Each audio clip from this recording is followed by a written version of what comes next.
गोस्वामी जी महाराज पूर्व प्रसंग में वर्णन किए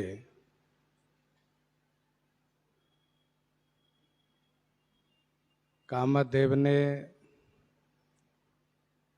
देवताओं से यह कहा कि मैं आपका काम अवश्य करूंगा, क्योंकि श्रुति कहती हैं उपकार करना यह परम धर्म है। तो मेरे मन में यह विचार आया है, क्यों न मैं भी उपकारियों के श्रेणी में अपने आप को रखूं। थोड़ा सा हल्का कम कीजिएगा।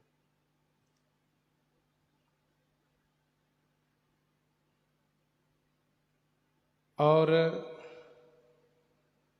जो भी कोई परहित के लिए परोपकार में अपने शरीर को परित्याग करता है तो संतों द्वारा वह प्रशंसित होता है। मैं इस बात को समझ रहा हूं कि श्री शंकर जी से विरोध करने पर मेरी कुशलता नहीं रहेगी,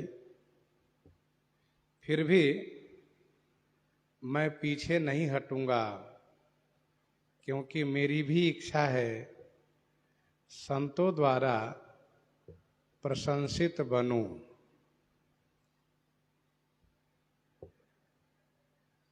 जब मन में किसी बात को लेकर के उत्साह होता है तो काम करने में किसी प्रकार से कोई प्रमाद नहीं होता है। कामदेव के मन में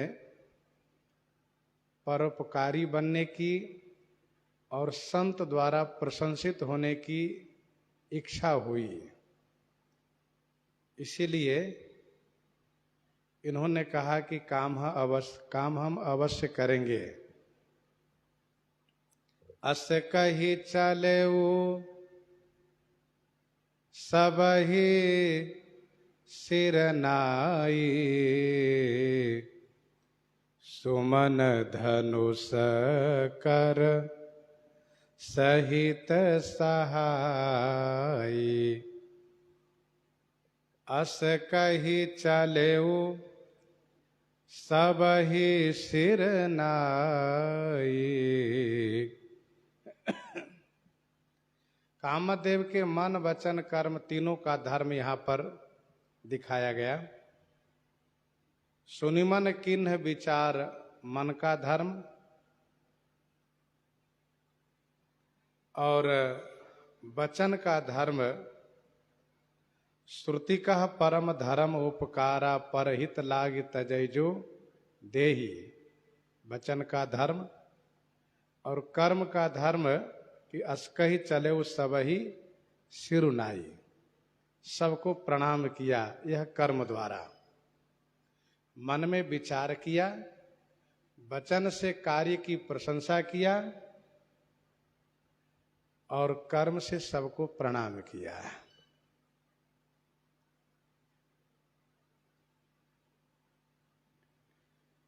कामदेव के मन में बड़ा उत्साह है कि मृत्यु भी यदि मेरी हो जाती है तो मैं संतों द्वारा प्रशंसित हो जाऊंगा, वीर गति को प्राप्त करूंगा, कायर की मृत्यु में नहीं मरूंगा।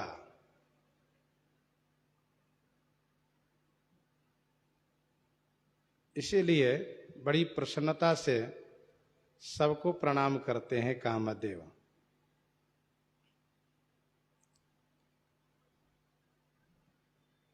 सबको प्रणाम करने का मतलब ये हुआ कि कार्य अवश्य पूरा होगा, क्योंकि मनुष्यों की विनम्रता उस शिखर तक पहुंचाती है जहां के लिए कि वह सोच भी नहीं सकता। लेकिन विनम्रता हो तो सबको प्रणाम करने से सबसे आशीर्वाद प्राप्त होता है। सबको प्रणाम करना यह उनकी विनम्रता सिद्ध होती है और सबसे आशीर्वाद मिलता है।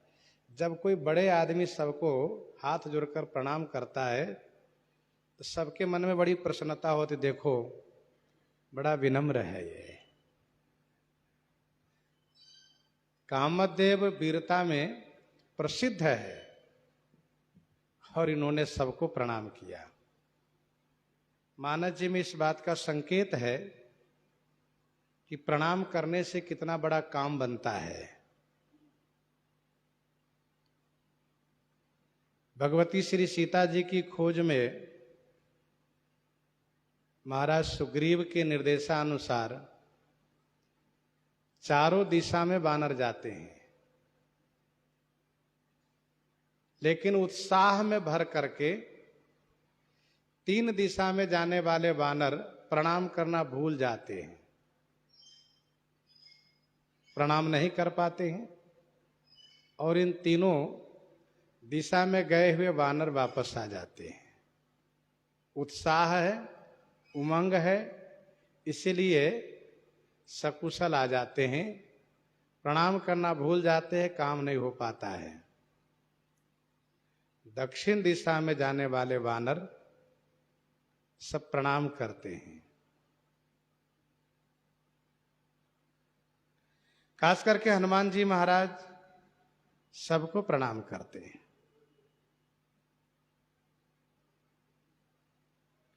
और कुशलता भी रहती है और साथ साथ कार्य सिद्ध भी होता है। श्री हनुमान जी महाराज समुद्र के किनारे से जब छलांग लगाने के लिए तैयार होते हैं तब भी सबको प्रणाम करते हैं। अस कही नाई सबन ही कहूं माथा, अस कही नाई सबन ही कहूं माथा, प्रणाम करके चलते हैं। श्री अंगद जी महाराज जब दूत बन करके चलते हैं तो प्रणाम करके चलते हैं। अंगद चले वो सब ही सिरुनाई, कार्य सिद्ध करके आते हैं। श्री लक्ष्मण जी महाराज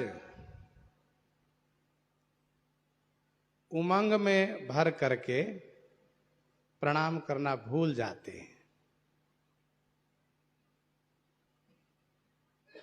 आय सुमांगी राम पही, अंगदादि कपि साथ,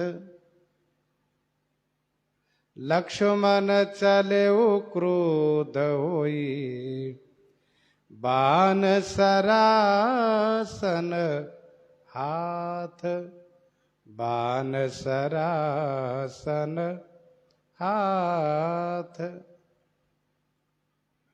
परिणाम ये होता है कि मूर्छित होकर आते हैं।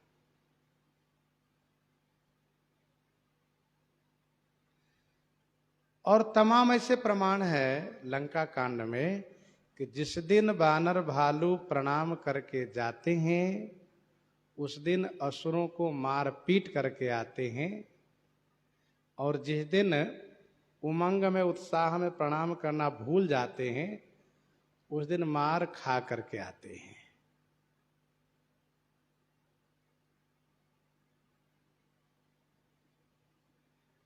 यही कामदेव आज प्रणाम कर रहे हैं सबको, यह सोच करके कि काम बड़ा है, भगवान शिव की समाधि भंग करना है। लेकिन जब देवर्षि नारद जी के लिए इनको भेजा गया तो उमंग में इन्होंने किसी को प्रणाम नहीं किया, यह सोच करके नारद बाबा क्या है, उनको तो पलक झपकते हम समाधि से रहित कर देंगे, उनकी समाधि भंग कर देंगे। सहित सहाय जाहु मम हेतु, इंद्र ने कहा तो चले हरस ही जलचर केतु, तुरंत चल दिया। परिणाम यह हुआ कि अपनी शक्ति को पूर्ण रूप से प्रयोग किया और कहते हैं ना एड़ी चोटी लगा दिया। लेकिन देवर्षि नारद जी का बाल भी बांका नहीं हुआ। कामदेव डर करके शरणागत हो गए। तो यह है प्रणाम की महिमा। एक बात मैं और स्पष्ट कर दूं, कहीं भी आप जा रहे हो तो चलते समय में माता पिता गुरुजन देवी देवताओं का मंदिर जो दिखाई दे उनको प्रणाम कर लेने से अवश्य कार्य सिद्ध होगा। बहुत बड़ा अमंगल होने वाला होगा तो वह भी थोड़ा सा मंगल होकर के रह जाएगा। जहां हाथ पांव टूटने वाला होगा वहां खरोच लग करके रह जाएगा। इतना समझना चाहिए। प्रणाम की बड़ी महिमा है। दिलीप जी महाराज स्वर्ग से वापस आ रहे थे, जल्दी में थे। ऋतु स्नाता पत्नी से मिलना था उनको, पुत्र की कामना थी, जल्दी में चले आ रहे थे। उन्होंने कामधेनु की ओर देखा नहीं। समीप में कामधेनु बैठी थी, उनको प्रणाम नहीं किया। कामधेनु ने कहा जाओ, जिस हेतु से जा रहे हो पूरा ही नहीं होगा। दिलीप जी महाराज को सचमुच पुत्र हुआ ही नहीं। बहुत काल के बाद उन्होंने गुरु श्री वशिष्ठ जी से कहा कि मैं समझ नहीं पा रहा हूं कि मुझे पुत्र क्यों नहीं हुआ। तो गुरु जी ने कहा ये तो कामधेनु का श्राप है, पुत्र नहीं होगा। तो श्राप का उद्धार कैसे होगा? कहा नंदनी की सेवा करनी पड़ेगी, तब जाकर के पुत्र होगा आपको। तो उन्होंने ऐसा ही किया। कहने का अभिप्राय यह है कि हम चाहे भले ही कितनी जल्दी में हो, लेकिन समीपस्थ देवी देवताओं को, गुरुजनों को प्रणाम नहीं करते हैं तो उनका आशीर्वाद नहीं मिलता है। वे यही कहते बड़ा जल्दी में है, जाओ जाओ। बड़े जल्दी में हो तो जाओ, जाओ का मतलब जाओ। इसीलिए मानस जी से शिक्षा मिलती है कि प्रणाम करो, प्रणम्य होकर के चलो। अस कही चले उस सब ही सिर उनाई, सुमन धनुष कर सहित सहाय। जिस धातु का धनुष होता है उसी का बाण भी होता है। लोहे का धनुष होगा तो लोहे का बाण होगा, सोने का धनुष होगा तो सोने का बाण होगा, सींग का धनुष तो सींग का बाण, सीख धनुषायक संधाना। वैसे कामदेव के पास फूल का धनुष है, फूल का बाण है, पुष्प का ही धनुष बाण है। काम कुसुम धनुषायक लिने।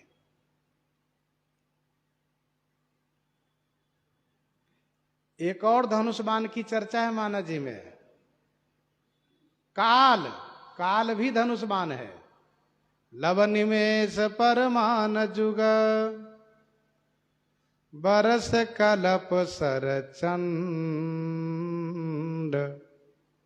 भजसी न मनते ही राम को, काल जासु को दंड। काल ही धनुष बाण है। कामदेव चला है,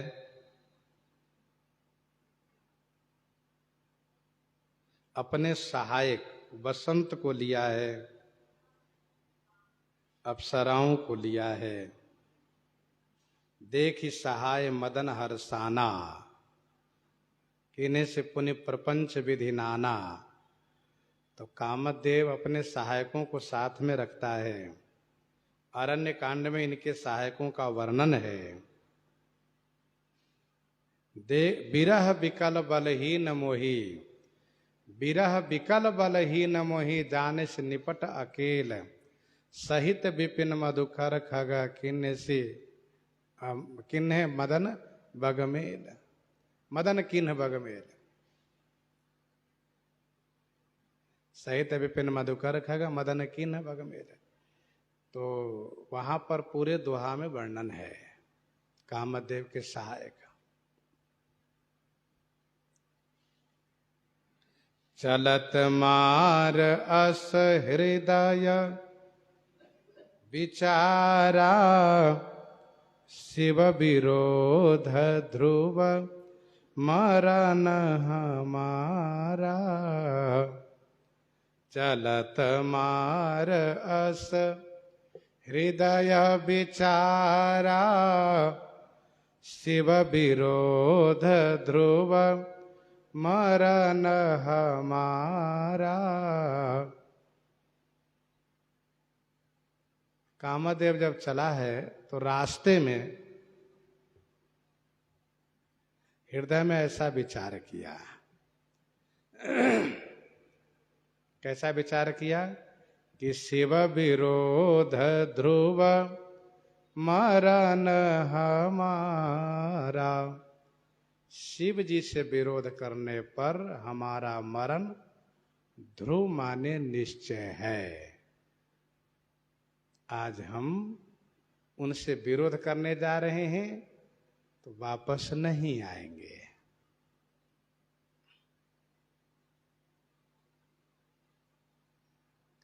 चलत मार, गोस्वामी जी बार बार मार इसको कह रहे हैं।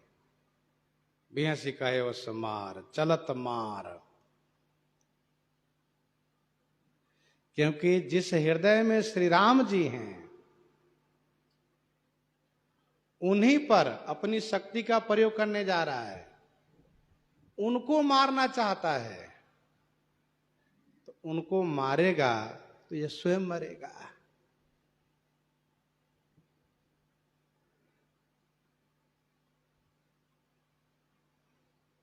चलत मार अस हृदय विचारा,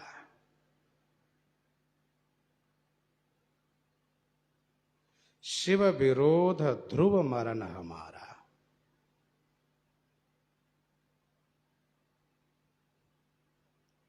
विनय पत्रिका 137 में गोस्वामी जी ने लिखा है, सपने हूं सुख न संत द्रोही कहा। और भगवान शिव तो परम संत हैं, कामदेव को सुख कैसे मिलेगा। ध्रुव माने निश्चय है। कालिका पुराण में वर्णन है, कालिका पुराण में वर्णन है श्री ब्रह्मा जी कामदेव को श्राप दिए हैं कि तुम बड़े उपद्रवी हो,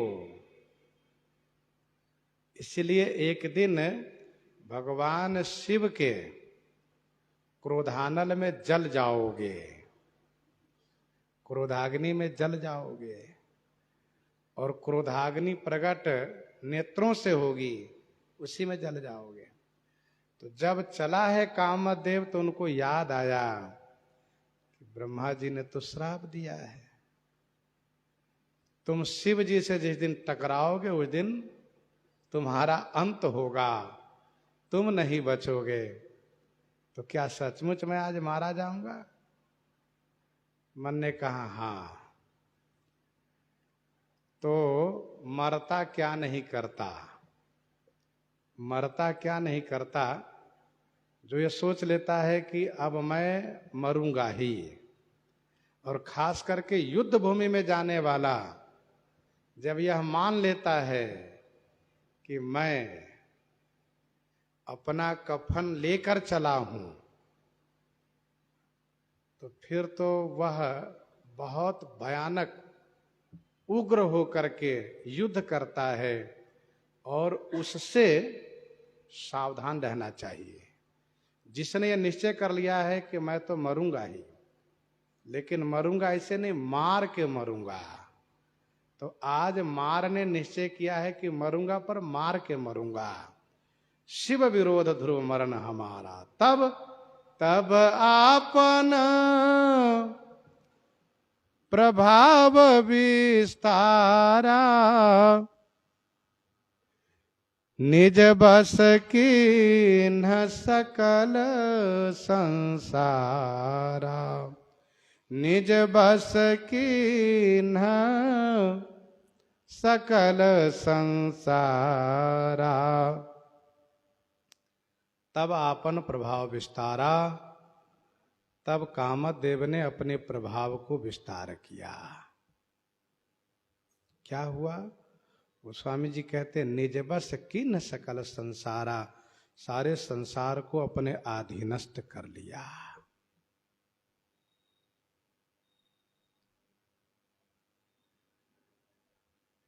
कामदेव ने अपना प्रभाव फैलाया। यूं ही इसके बारे में नहीं कहा जाता है कि यह ब्रह्मांड के अद्वितीय योद्धा है। काम कुसुम धनुषाय के लेने सकल भुवन अपने बस कीन्हे। कामदेव के धनुष बाण के सामने सब नतमस्तक है। इन्होंने अपने प्रभाव को विस्तार किया। तब आपन प्रभाव विस्तारा, निजबस किन्न सकल संसारा, सारे संसार को अपने अधीनस्थ में कर लिया, अपने बस में कर लिया।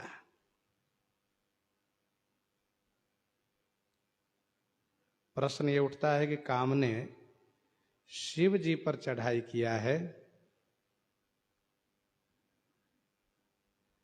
तो संसार के लोगों को क्यों सता रहा है, क्यों परेशान कर रहा है?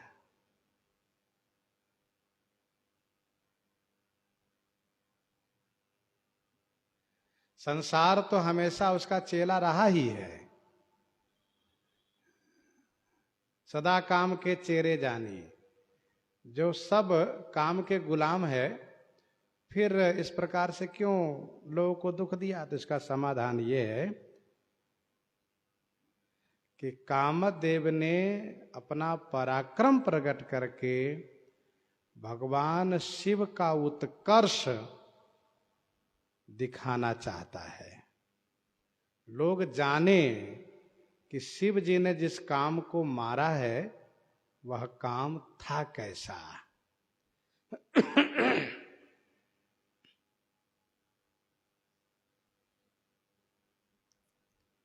कामदेव ने सोचा इनका नाम विश्वनाथ है। विश्वनाथ हैं, शिव जी विश्वनाथ कहलाते हैं। अभी मैं विश्व को अनाथ कर देता हूं, पता चले कि कोई किसी के नाथ नहीं है, सब अनाथ है।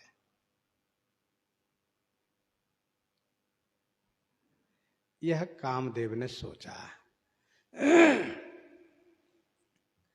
दूसरा भाव यह है कि राजनीति कहती है जब राजा कोई शत्रु पर आक्रमण करता है तो रास्ते में जो मिलता है उन सब को उजाड़ता है, सब पर अपना पराक्रम दिखाता है, जिससे कि लोग डर जाएं, लोगों को पता चले बाप रे इतना बड़ा प्रभावशाली है ये, कैसे इसके सामने वो ठहर पाएगा। ये राजनीति है।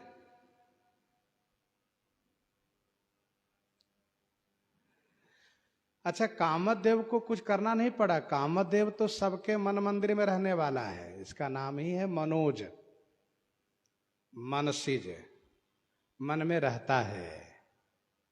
इसने चाहा और सब इसके बस में हो गए।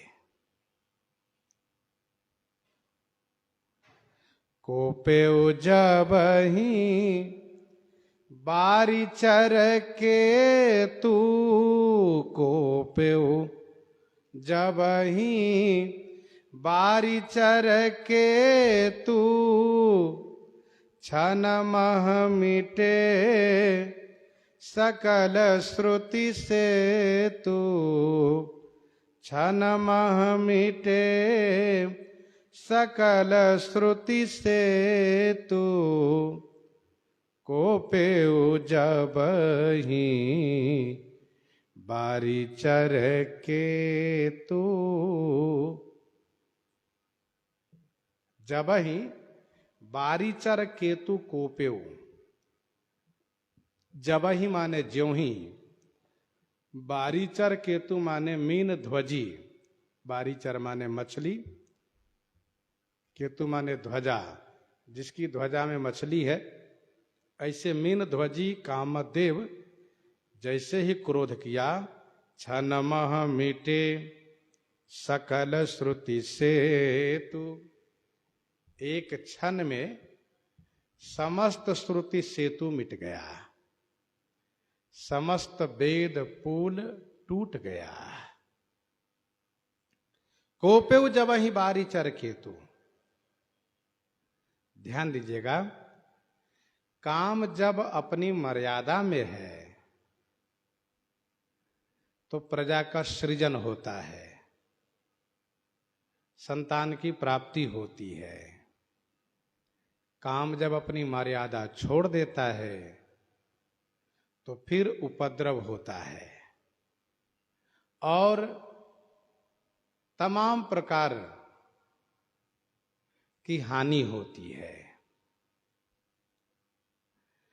तो कामदेव किसी एक पर जब क्रोध करता है, किसी एक में जब काम कुपित होता है तो वह दंडित होता है समाज के द्वारा, न्यायालय के द्वारा।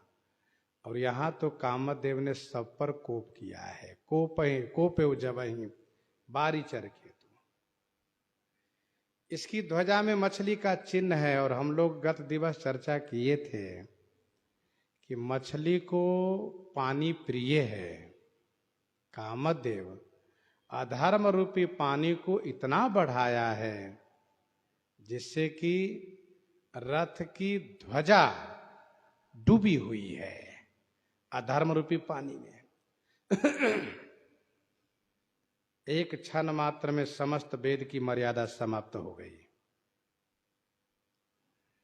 अच्छा, कामदेव बड़ा होशियार है, इसने मछली को अपनी ध्वजा में रखा। क्यों?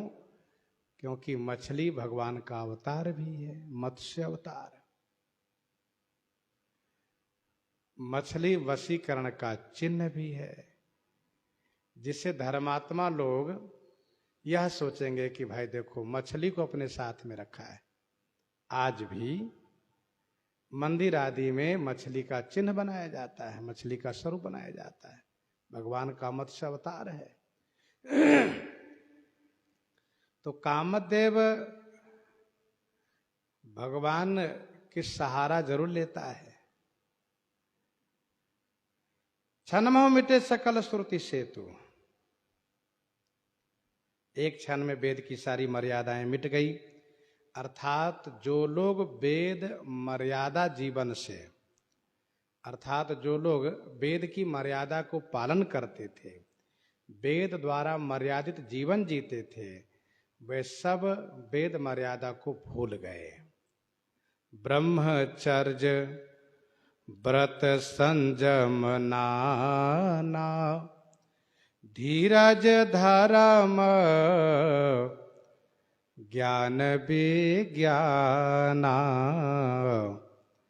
ब्रह्मचर्य व्रत संयम नाना, धीरज धर्म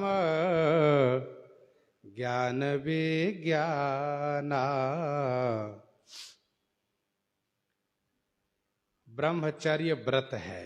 नाना संयम माने अनेक संयम, धैर्य, धर्म, ज्ञान और विज्ञान।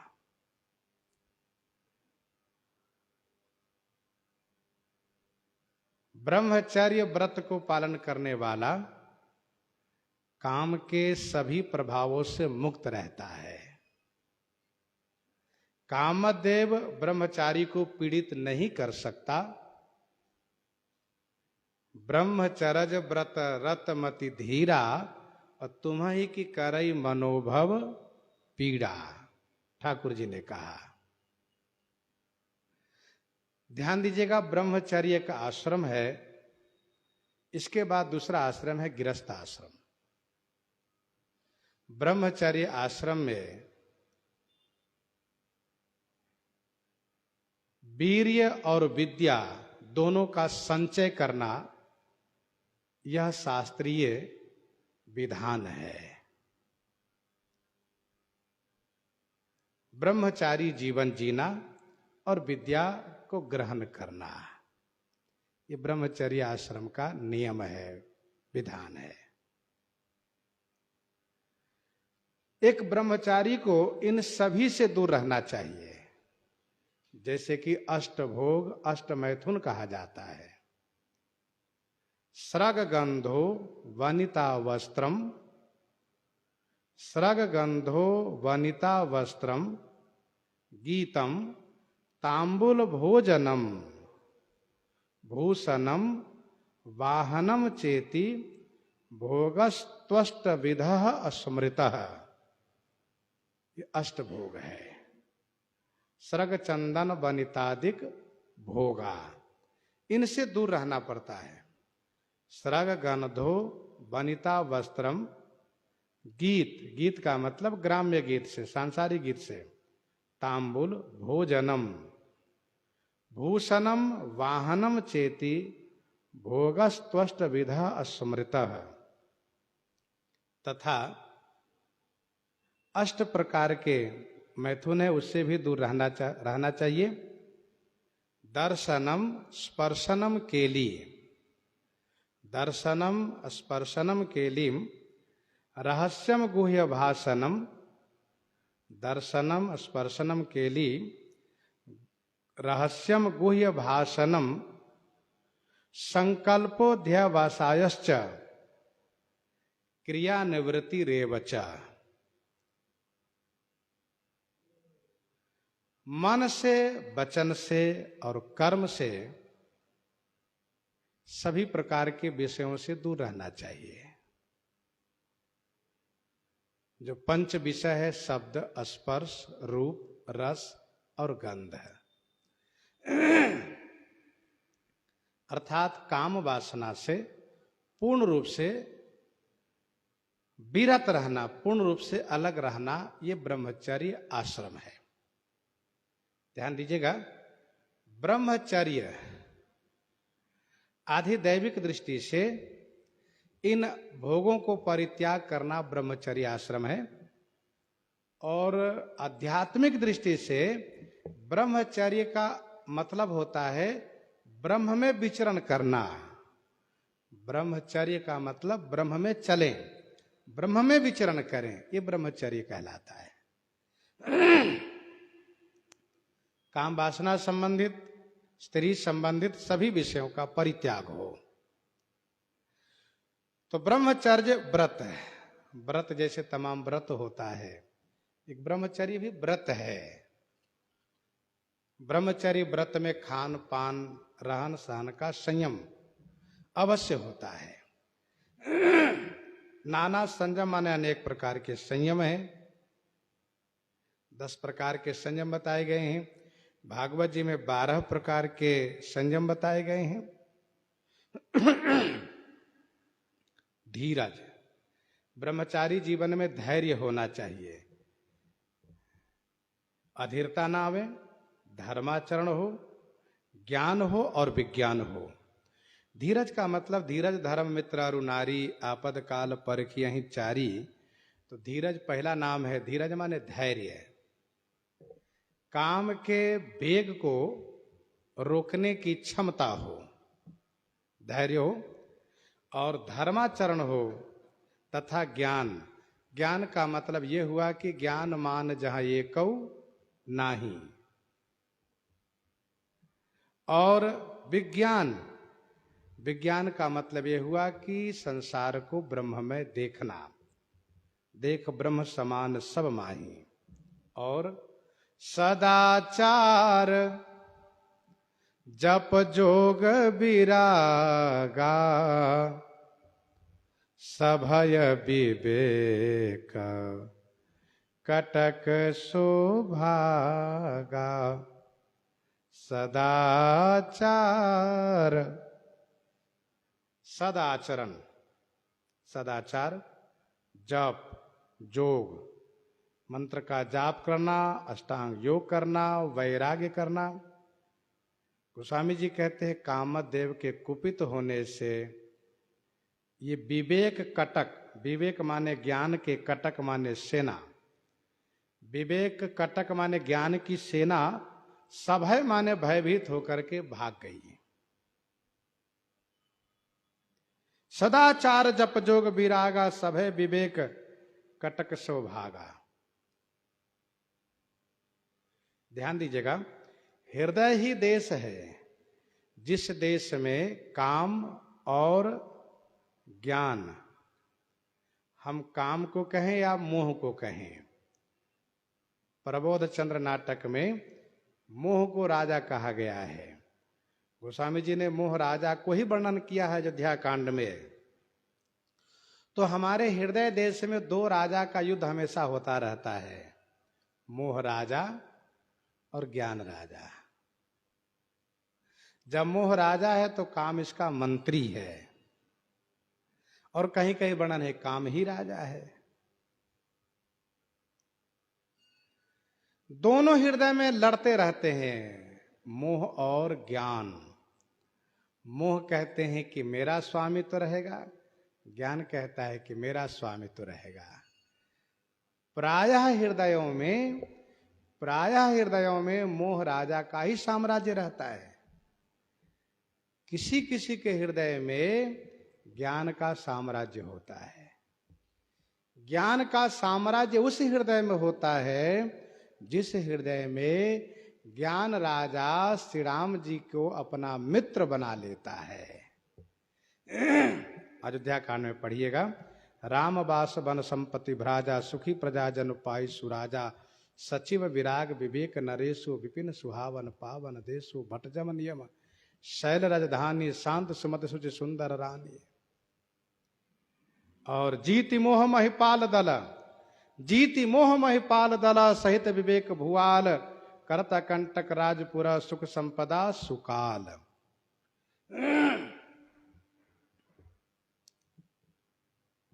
तो ये विवेक राजा विजय कब होता है? जब श्री राम जी को मित्र बनाता है। मोह राजा विजयी रहता है क्योंकि काम को हमेशा मित्र बना के रखता है।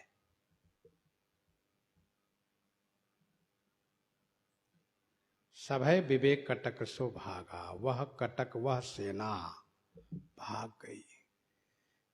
दो राजा के युद्ध में जिस राजा की सेना प्रबल होती है तो दूसरे राजा की सेना रण छोड़ करके भाग लेती है। भाग भैया, अभी प्राण बचाओ, फिर मौका पर, फिर समय आने पर हम लड़ेंगे।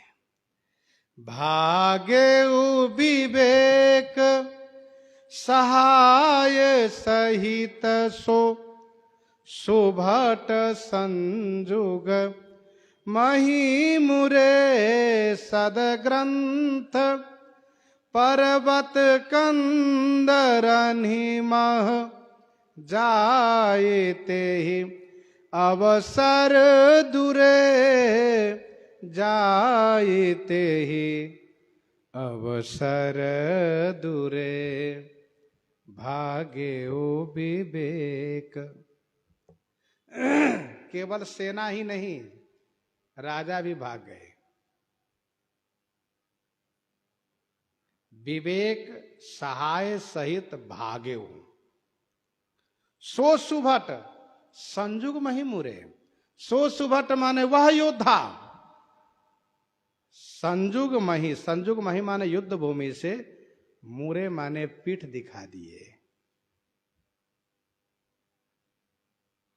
भागेव विवेक सहाय सहित, ज्ञान राजा अपनी सेना के साथ, अपने सहायक के साथ भाग लिए। वहां से भाग गए। कहां से? हृदय देश से। और संजुग मही युद्ध भूमि से मुरे माने लौट लिए। ये सुभट हैं, लेकिन काम के आगे इनका एक भी नहीं चला, इसलिए पीठ दिखा दिए। ते सन्मुख नहीं करही लड़ाई, देख सबल रिपु जाहि पराई। ते सन्मुख नहीं करही लड़ाई, देख सबल रिपु जाहि पराई। जब युद्ध में सेना पीठ दिखाती हो तो फिर उस पर वार करना व मारना यह युद्ध नियम के विरुद्ध माना जाता है। इसलिए पीठ दिखाने वालों पर वार नहीं किया जाता है। भाग रहा है जाने दो, मारा जाता है सामने, पीठ पीछे नहीं।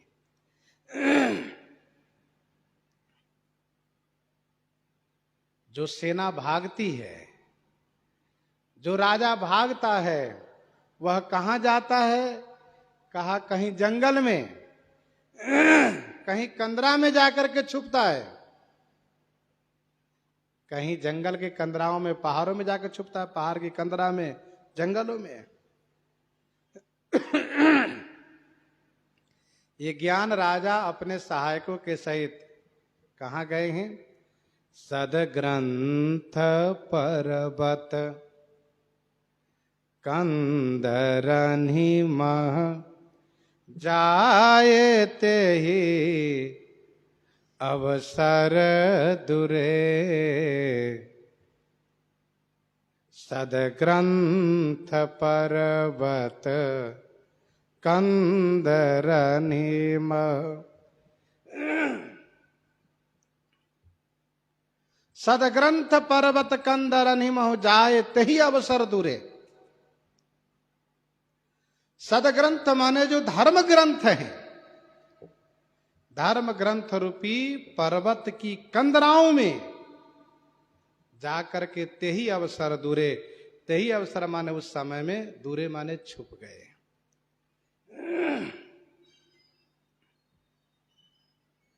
ध्यान दीजिएगा, जितने धर्म ग्रंथ है सब पर्वत है। पावन पर्वत वेद पुराना, पावन पर्वत वेद पुराना।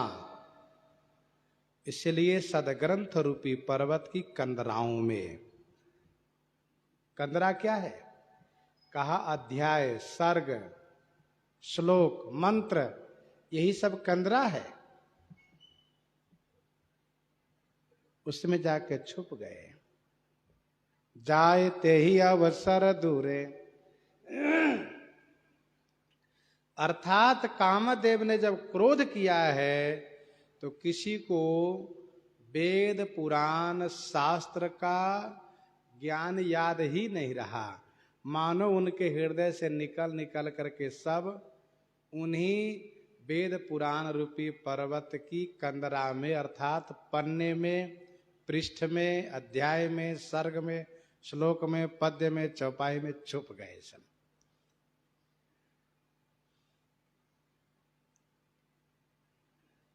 जैसे देवता लोग रावण आवत सुनेउ सकोहा, देवन तके मेरु गिरी खोहा, वैसे सब छुप गए। संसार में हाहाकार मचा। होनिहार का करतार को रखबार जग खर भर परा, दुई माथ के ही रतिनाथ जेही का कोप कर धनुसर धरा, कोप कर धनुसर धरा। जग खर भर परा, संपूर्ण जगत में खर भर परा माने खलबली मच गई है। संपूर्ण जगत में खलबली मच गई है।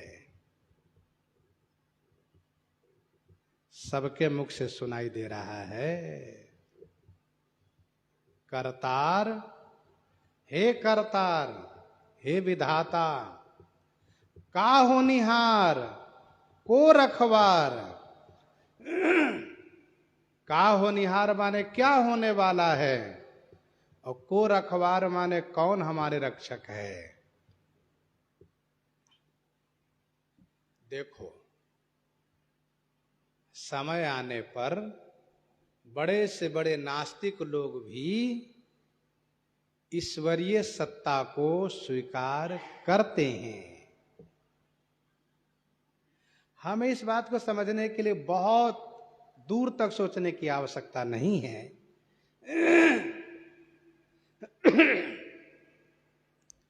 2020 और 21 की जो स्थिति रही है संपूर्ण विश्व की, भारत ही क्यों, संपूर्ण विश्व की जो दशा रही है, महामारी के चपेट में पूरा विश्व था जिसका नाम था कोरोना।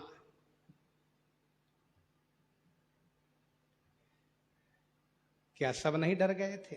सब डरे हुए थे। 21 वाले में तो सब डर गए, 20 वाले में तो कुछ लोगों को ऐसे लगाए तो खिलवाड़ हंसी है। 21 वाले में तो क्या गांव क्या शहर, जहां से भी खबर आई पता चला कि सब डरे हैं। तो जब परिस्थिति आती है कैसी गंभीर और लगता है कि जान चली जाएगी, तो सब ईश्वर को पुकारते हैं, सब ईश्वर को पुकारते हैं। आज नास्तिक लोग भी कह रहे हैं कि हे करतार, करतार माने बनाने वाले। नास्तिक लोग भगवान श्री राम, श्री कृष्ण, नारायण, गोविंद तो नहीं कहेंगे, कहेंगे हे ऊपर वाले, हे परमेश्वर, हे ईश्वर, हे सबको देखने वाले, हे करतार। अब धौ कहा करहि करतारा। लंका में जो ईश्वर को नहीं मानने वाले, वहां पर बहुधा ऐसा ही है, प्रायः सब राक्षस ऐसे ही हैं। लेकिन जब अंगद जी महाराज पहुंचे हैं तो सब चिंतित हो गए, क्योंकि हनुमान जी का प्रभाव बना हुआ है। अब धौ का करहि करतारा, अति सभेत सब करहि विचारा। अवधो काह करहि करतारा। अब क्या होने वाला है भाई, करतार न जाने क्या करेंगे। क्यों? का एक वानर आया था, पूरी लंका जला के चला गया। जैसे तैसे हम लोग संभले, और दूसरा वानर फिर आ गया है। तो ईश्वर की सत्ता को हर कोई स्वीकार करता है कब, जब विषम परिस्थिति में आता है, जब संकटाग्रस्त होता है। अब बड़े बड़े अस्पतालों में चले जाइए, उस जगह पर वहां हर कोई ईश्वरीय सत्ता को स्वीकार करने वाले दिखते हैं। तो होनिहार का करतार, को रखवार, जग खर भर परा। जगत में खलबली मची हुई है, क्या स्त्री क्या पुरुष, सब में खलबली मच गई और सब विक्षिप्त होने लगे। और सब लोग यही कहने लगे, हे करतार, क्या होने वाला है, क्या चाहते हो आप। इस तरह से काम का वेग तो नहीं होना चाहिए। देखो, काम और क्रोध का वेग बहुत अल्प काल के लिए होता है, लेकिन यदि वह वेग अपनी सीमा पर हो तो बड़ा अनर्थकारी भी होता है। को रखबार, हमारी रक्षा कौन करेगा। दोए माथ के ही रतिनाथ, जेहि कहाँ कोप कर धनुसर धरा। दुई माथ के ही, किसको दो माथा हो गया है, दो सिर किसको हो गया है। जेहि कहाँ रतिनाथ, जेहि कहा माने जिसके लिए रतिनाथ माने कामदेव, कोप कर माने क्रोध करके, धनुसर धरा, धनुसर माने धनुष और बाण धारण किया है।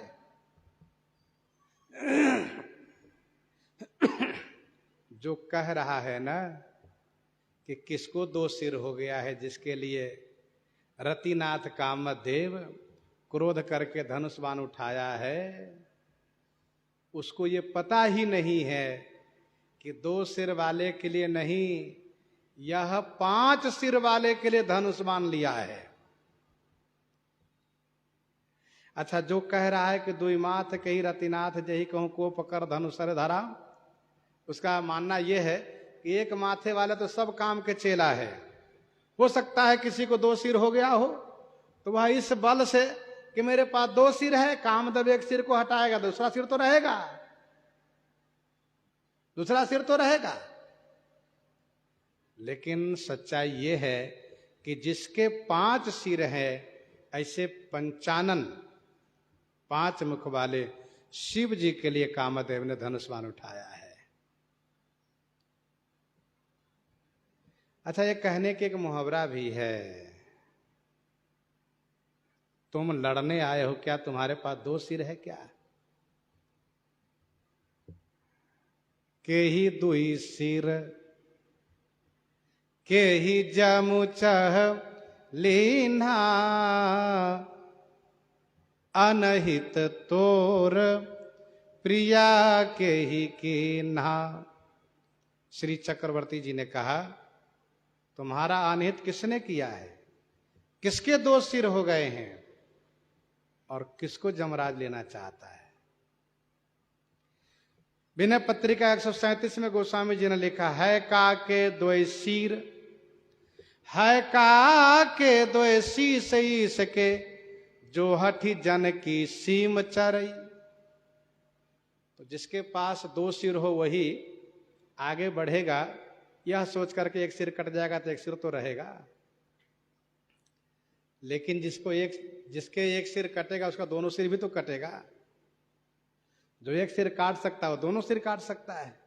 लेकिन ये कहने की तरीका है, जे सजीव जग अचर चर, नारी पुरुष यस नाम, ते निज निज मर जाद तजी, भय सकल बस काम।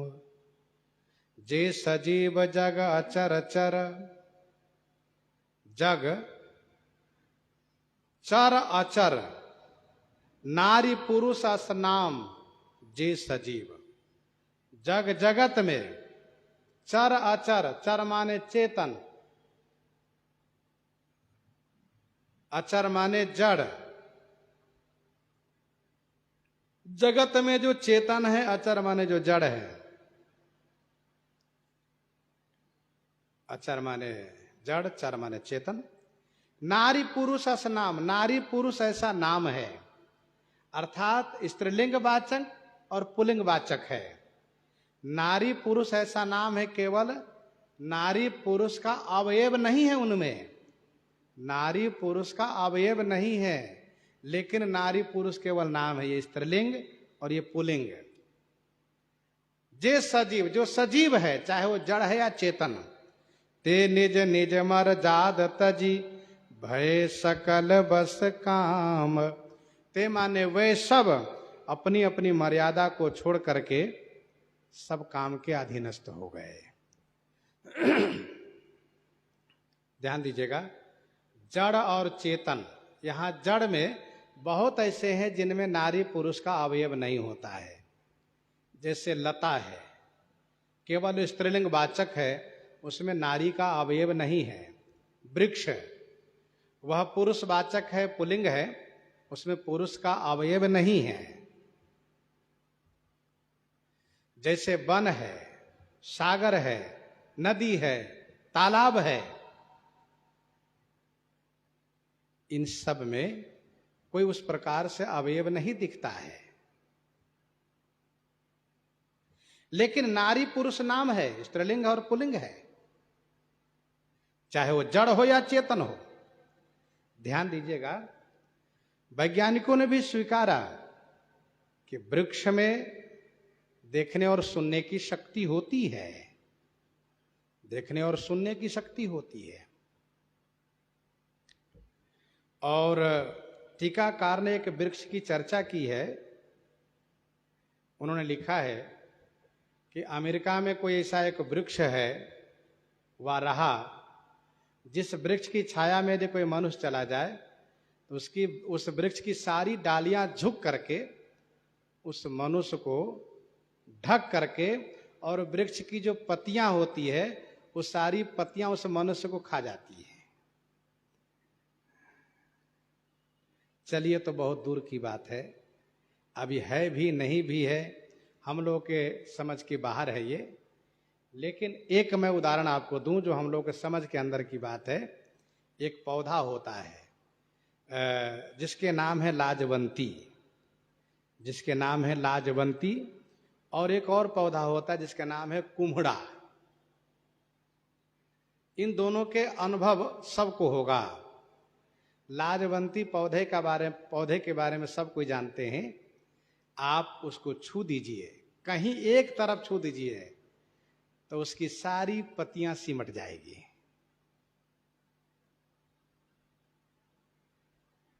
उसको लज्जावंती कहते हैं। लज्जावंती, लाजवंती। और दूसरा जो कुम्हड़ा है, यहां कुम्हड़ बतिया को नाही, जे तर्जनी देखी मर जाही। यह जग प्रसिद्ध बात है कि कुम्हड़े में यदि बतिया लगी हो, उसको उंगली दिखा दी तर्जनी, ये देखो कुम्हड़े की बतिया है, वो गया, वो नहीं बढ़ेगा वो। इसीलिए किसान लोग उसको प्रयास करते हैं कि पत्ते से ढक दें, वह दूर से कोई देखे नहीं और कोई उंगली ना दिखावे। अब बताओ, वो दूर है, कुम्हड़े की बतिया दूर है, केवल उंगली दिखा दिया, बेचारी सूख गई। बताओ, हमको उंगली दिखा दिया। अच्छा, ये उंगली तर्जनी उंगली दिखाने का मतलब थोड़ा उग्र है, सावधान, इसका मतलब ये होता है मारूंगा, ये भी होता है। मानो तर्जनी दिखाया कि वो बेचारी बतिया सूख गई, ये तो हमको मारेगा कि हम पहले मर जाए। तो देखो, एक दो उदाहरण जो है, अपने देश की बात है, सब लोग जानते हैं इस बात को। तो वृक्ष लता का ये प्रमाण है, तमाम ऐसे पेड़ पौधे हैं। आप ध्यान दीजिएगा, पेड़ पौधे जितने होते हैं वो सब मनुष्यों के द्वारा वह प्रेम चाहता है। आप बगिया में जाइए, देखिए, खेत में जाके देखिए, किसान जब केवल खेत में जाता है सुबह शाम, देखता है, घूमता है, तो उसकी खेती लहलहाती है। और जो किसान रोज ना जाए, उसका कोई ना जाए, तो फिर वो पौधा यूं ही बेकार हो जाता है। इसका मतलब क्या है कि वो सब देख सुन रहा है।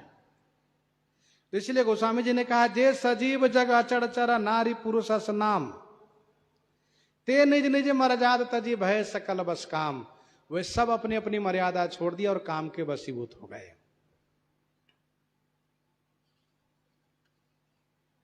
सबके हृदय मदन अभिलाषा, सबके हृदय मदन अभिलाखा, लता निहारी न वहीं तरु शाखा। गोस्वामी जी उदाहरण दे रहे हैं कुछ। सबके हृदय मदन अभिलाखा, सभी के हृदय में मदन अभिलाखा माने काम की इच्छा हो गई, काम वासना की इच्छा हो गई। और लता निहारी न वही तरु शाखा, लता को देख करके, तरु माने वृक्ष की शाखा, न वही माने झुक रही है मिलने के लिए। काम का प्रभाव ऐसा ही होता है। कैसा? जैसे कि किसी में भूत प्रवेश कर जाता है, किसी में प्रेत प्रवेश कर जाता है और वो बड़बड़ाता है,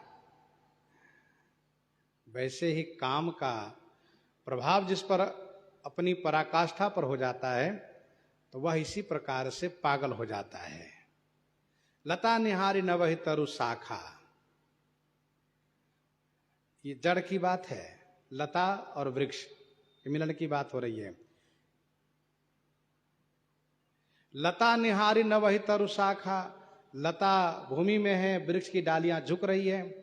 तो पुरुष में काम की प्रबलता देखी गई। गोस्वामी जी कहते केवल पुरुष में नहीं है, स्त्री में भी है। कैसे? अगली चौपाई में, नदी उमगी अम्बुधि कह धाई, संगम करही तालाब तलाई। नदी उमगी अम्बुधि कह धाई, नदी स्त्रीलिंग वाचक है, तो नदी उमगी माने उमड़ करके, मानो उसमें बाढ़ आ गई हो। अम्बुधि कहाँ धाई, अम्बुधि माने सागर के लिए दौड़ी है। और संगम करही तालाब तलाई, तालाब पुल्लिंग वाचक है, तलाई जो है स्त्रीलिंग वाचक है। ये तालाब तलाई संगम कर रहे हैं। नदी उमगी अम्बुधि कहाँ धाई, नदियों में बाढ़ आती है बरसात के समय में, लेकिन जिन नदियों में थोड़ा भी जल है उसमें आज ऐसा देखा जा रहा है मानो बाढ़ आ गई हो, और नदी बहुत तेजी से समुद्र की ओर जा रही है, तथा तालाब का पानी तलैया में, तलैया के पानी तालाब में मिल रहा है। संगम करही तालाब तलाई, तो नदी उमगी अम्बुधि कहाँ धाई, इसमें स्त्री के प्रति काम का प्रभाव ज्यादा, और संगम करही तालाब तलाई में दोनों के प्रति, स्त्री पुरुष दोनों के प्रति काम का प्रभाव बराबर है, ये दिखाया गया। गोस्वामी जी कहते हैं, जहाँ असी दशा जड़न है कई बरनी, को कही सकई सचेतन है करनी। जहाँ असी दशा जड़न है कई बरनी, जहाँ जड़ में ऐसी दशा वर्णन की गई, जहाँ पर जड़ की ऐसी दशा कही गई, तो को कही सकई सचेतन है करनी। सचेतन माने चेतन की करनी कौन कह सकता है? जहाँ लता वृक्ष नदी समुद्र ताल तलाई की ऐसी दशा है, वहाँ चेतन की दशा कौन कह सकता है? पशु पक्षी नभ जल थल चारी, भय काम बस समय विसारी। पशु पक्षी नभ जल थल चारी, नभ माने आकाश में, जल में, और थल माने भूमि में रहने वाले जो पशु पक्षी हैं, वे सभी समय विसारी काम बस भय, समय को बुला करके काम के बस हो गए। नभ के पशु कौन है? थल के पशु तो हम सब जानते हैं। नभ के पशु जैसे नंदी है, ऐरावत है, ये नभ के पशु है।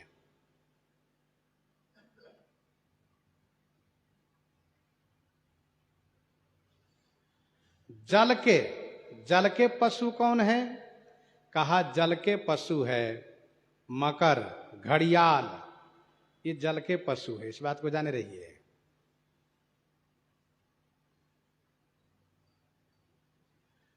अब थल के पक्षी कौन है, ये भी जान लीजिए। थल के पक्षी है सारस, मोर, ये थल के पक्षी, ज्यादा नहीं उड़ सकते। सारस, मोर।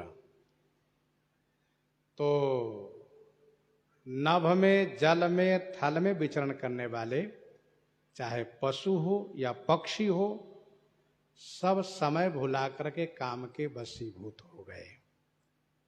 एक बात ध्यान दीजिएगा, पशु पक्षियों में एक समय होता है उन लोगों का।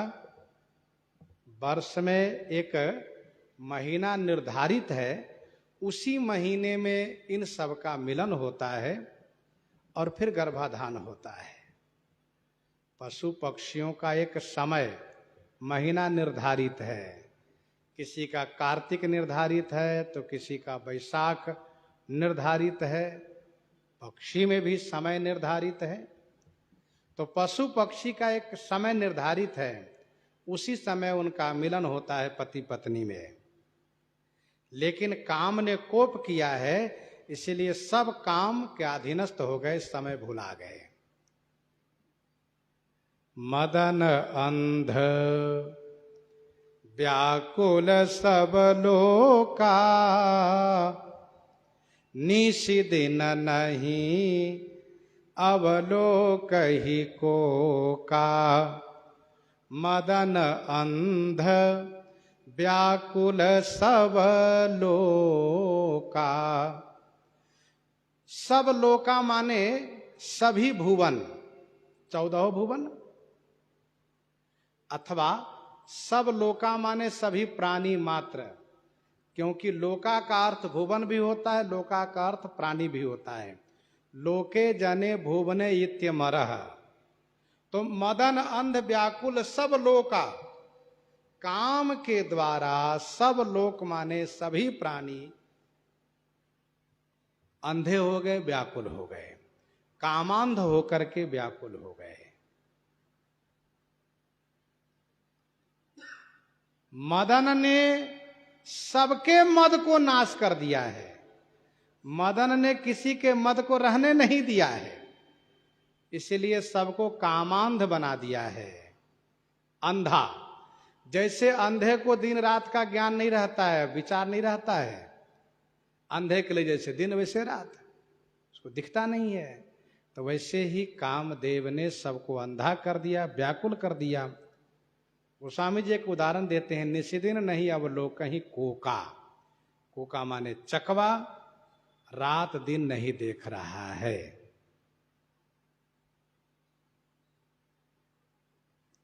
लोगों ने प्रश्न किया कि काम का प्रभाव केवल 48 मिनट रहा है, 48 मिनट तक ही काम का कोप रहा है, प्रभाव रहा है।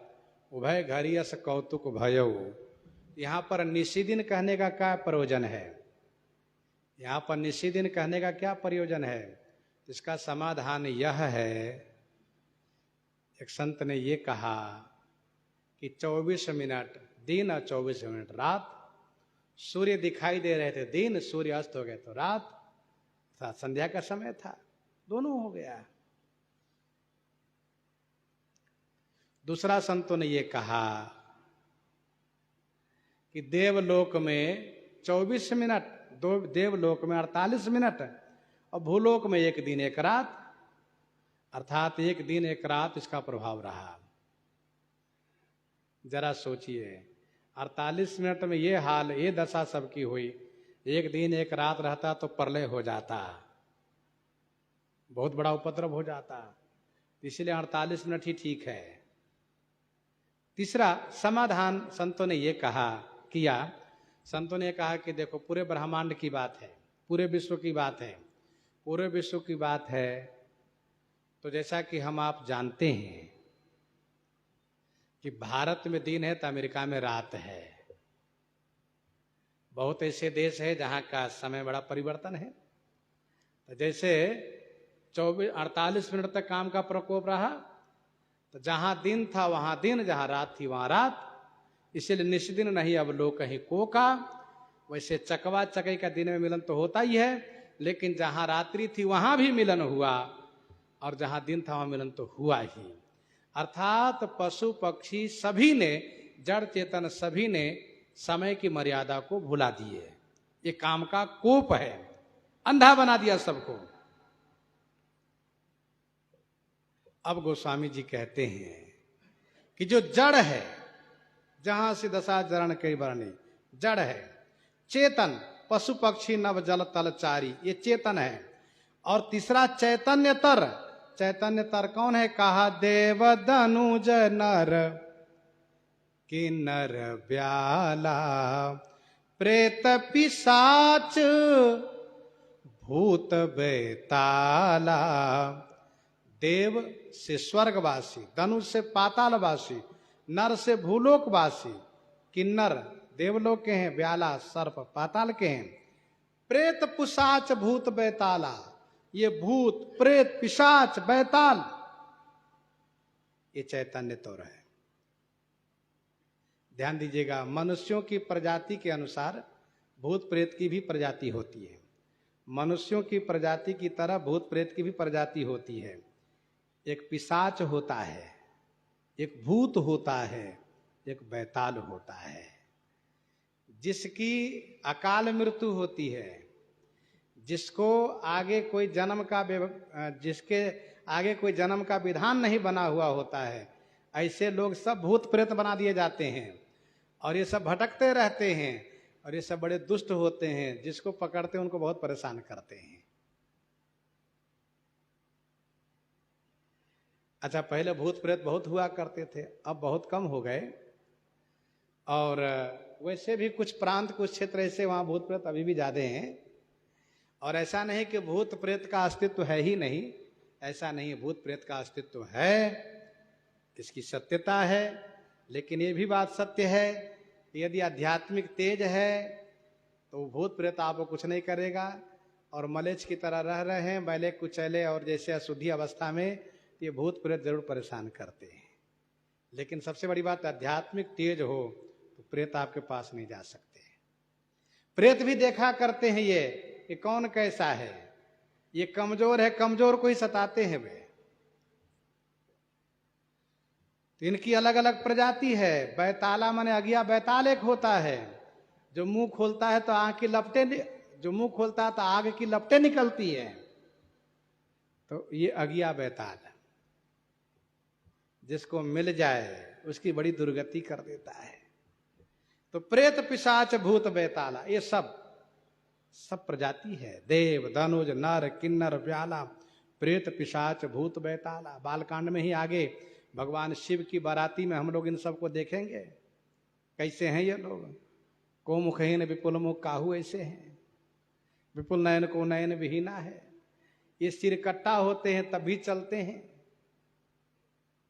हाँ, किसी का पेट में आंख होता, किसी के पैरे में आंख हो जाता है, इससे बड़े विलक्षण होते हैं। कोई बहुत मोटे होते हैं, कहीं हड्डी भी नहीं दिखती, कुछ ऐसे होते हैं बिल्कुल अस्थि पंजर।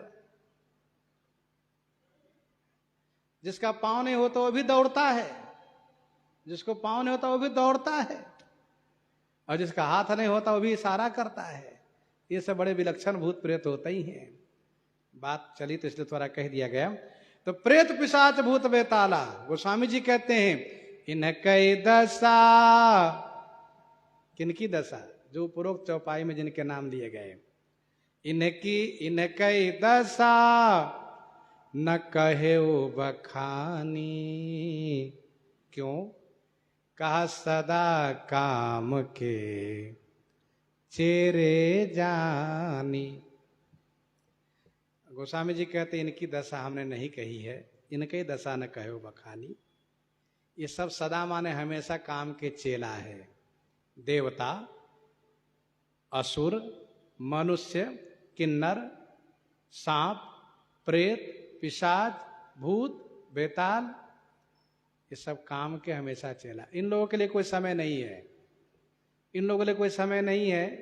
ये सब हमेशा काम के चेला है, क्या दिन क्या रात। इसलिए हमने इनकी दशा नहीं कही।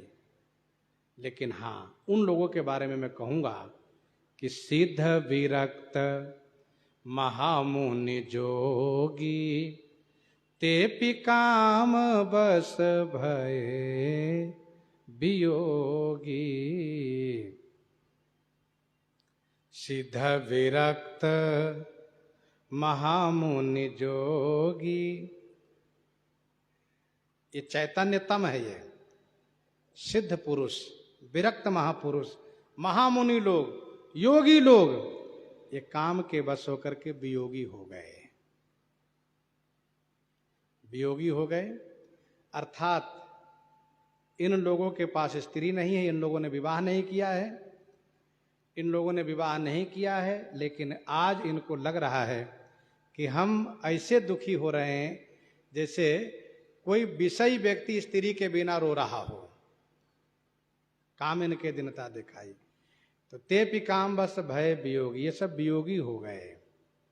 वियोगी हो गए अर्थात अपनी सिद्धाई, विरक्ति, महामुनिपना, जोगीपना से वियोगी हो गए, काम के योगी बन गए। सब अपने धर्मों के वियोगी हो गए। ते काम बस भय वियोगी।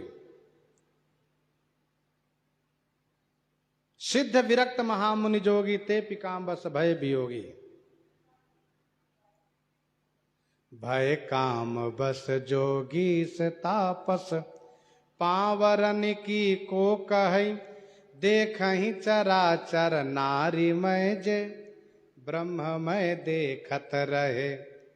भय काम बस जोगी से तापस, जोगी से माने जोगी श्रेष्ठ, तापस ये सब काम के वशीभूत हो गए।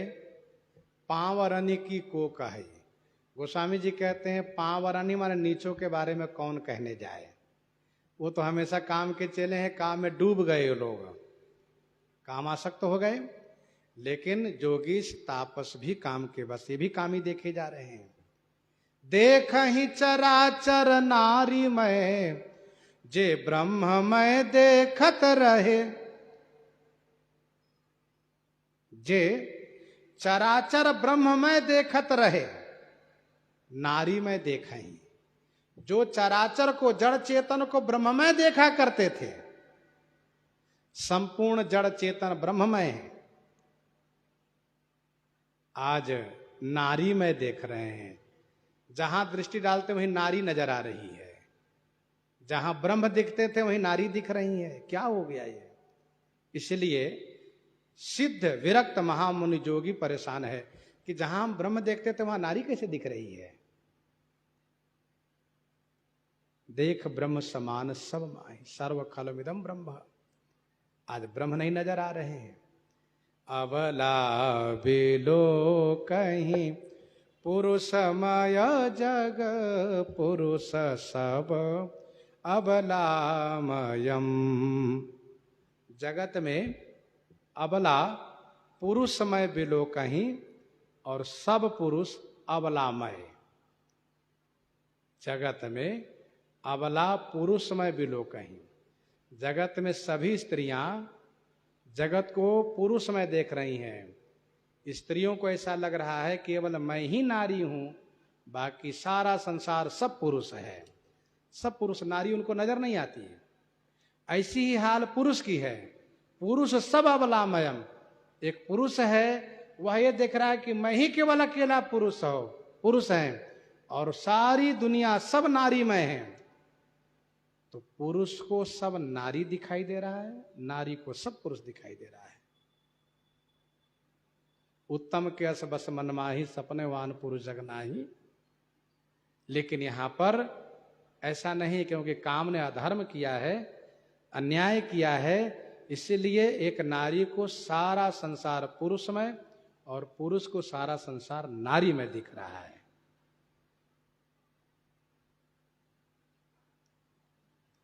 यह है काम का परम बल, काम की ये पराकाष्ठा है, यही के एक परम बल नारी। गोस्वामी जी कहते हैं ज्यादा समय तो नहीं रहा, लेकिन उतनी देर में बहुत खलबली मचा दिया। दोई दंड भरी ब्रह्मांड भीतर काम कृत कौतुक अयम। दुई दंड माने 48 मिनट, 24 मिनट का एक दंड होता है। दुई दंड भरी माने 48 मिनट तक ब्रह्मांड के भीतर काम कृत अयम कौतुक, काम का किया हुआ, अयम माने ऐसा कौतुक रहा। काम कृत कौतुक अयम माने ऐसा ही, कौतुक माने खेल बना रहा 48 मिनट। धरी न काहू धीर सबके मन मन सिज हरे, जे राखे रघुबीर ते उबरे ते ही काल मह। जाको राखे साइया मार सके नहीं कोई। ऐसी विषम परिस्थिति में भी रघुवीर ने जिनकी रक्षा की वही बच गए, उनको कोई फर्क नहीं पड़ा। वे भगवान की सेवा पूजा उपासना में लगे रह गए, उनको कुछ पता ही नहीं चला। क्योंकि मनतः जहाँ रघुबर वैदेही बिनु मन तन दुख सुख सुधि के ही। 2 घड़ी तक यह उत्पात मचा रहा। अब कामदेव पहुंच गया कैलाश और ब्रह्मांड में शांति हो गई। प्रसंग को यहीं पर हृदयांगम करते हैं। आइए श्रवण करते हैं श्री भक्तमाल जी से।